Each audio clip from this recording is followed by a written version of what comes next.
Hey, it's Patriot Smoothie here at the Ottawa Courthouse at the end of day 12 of the trial of Tamara Lich and Chris Barber. A lot of things happening here, very fluid situation. This afternoon we heard the rest or more of the testimony from Mr. Arpin, who was a former chief of staff to former Ottawa Mayor Jim Watson. He testified about a few things, about these walks that he took. Again, more walks. What is it with the last two witnesses, Mr. Kim Ayotte and now Mr. Arpin, about these walks, and the defense objecting at multiple points, saying that they never heard about these walks, that these walks weren't disclosed to them, that there's no notes about these recon walks, the 3 that Mr. Ayotte might have taken, and then the 5 or 6 that this current witness, Mr. Arpin, had taken in contention by the defense. By the way, before we... If you want to support the work I'm doing down here at the courthouse, please consider sending me an e-transfer at my e-transfer address, realpatriotsmoothie@protonmail.com. You'll see that at the bottom of the screen. Just a tremendous amount of information and struggles that we have to go through here to get the story out. As you know, so Mr. Arpin testifying today about his walks. He was testifying about things like he felt very uncomfortable down there. Big objection from the defense on that point. Mr. Arpin asked to leave the courtroom at that point, and the defense discussing with the Crown and the court about that, saying that feelings don't lead to facts. The court ultimately deciding that there's some things that he could be asked, not that question specifically, but there are things he could be asked about these walks that may lead to more facts.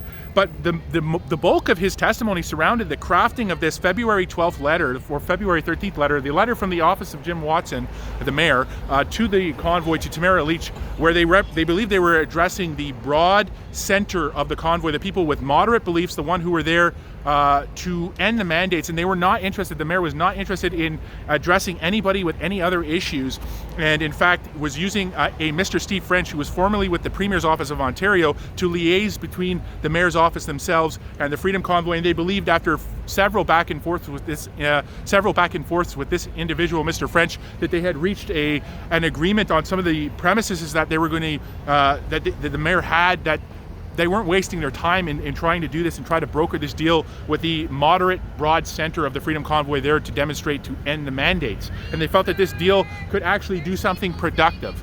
So again, sorry, I'm just going to have to cut this maybe because something's going to happen here. Just give me a second and we'll come back when that ends.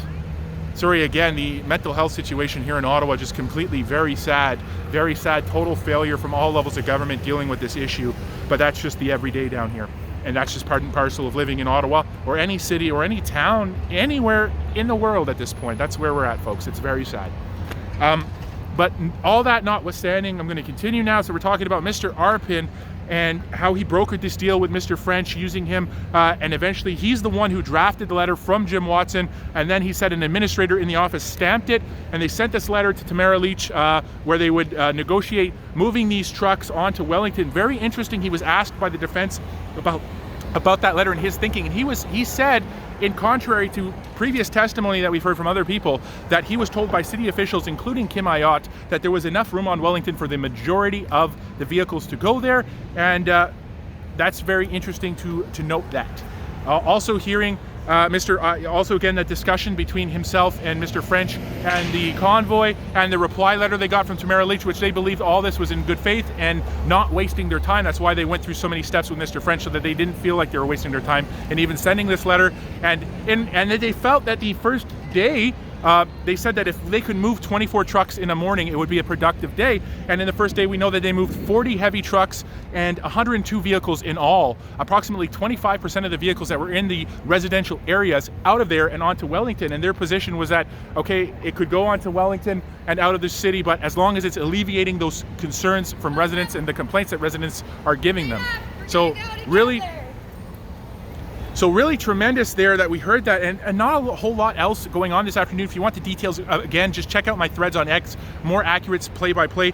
Also some discussion about what's going on. The judge saying that she does not think she can make a decision on the admissions to argument, the exclusion of 8 witnesses tomorrow, saying that there has been considerable arguments by the defense counsel and the Crown counsel, and that her decision needs to reflect the amount of time that went into crafting those arguments. So she does not believe she can make the admissions to decision tomorrow. Also here hearing about the future, how the schedule is going to move along, as tomorrow we're only sitting until 1 o'clock on Friday, September 22nd for day 13, and then we will break until October 10th, I believe. I'll get back to you on that, and we'll be back for 2 weeks. And defense counsel for Barber expressing that there's a tremendous cost in coming back and forth from Ottawa to where he resides across the country, and that maybe he may want to use Zoom if this becomes a piecemeal process. And the judge saying piecemeal process, I guess day here, day there, 3 days on, 5 days off, is not good for anyone, and that they're trying to get the time as best they can, but they may have to go forward to a JPC. The Crown saying that that's going to that as soon as they can agree between the different council parties as to, you know, the obstacles, the different restrictions the different councillors have based on other matters they have planned at this point, before they can get to that and agree on the rest of the time. But they're hoping, the Crown is hoping, that they can get that estimate of the time that they think they'll need back to the other parties in a reasonable amount of time, and that could be decided. So anyways, from Ottawa, I'm Patriot Smoothie. Thanks for watching.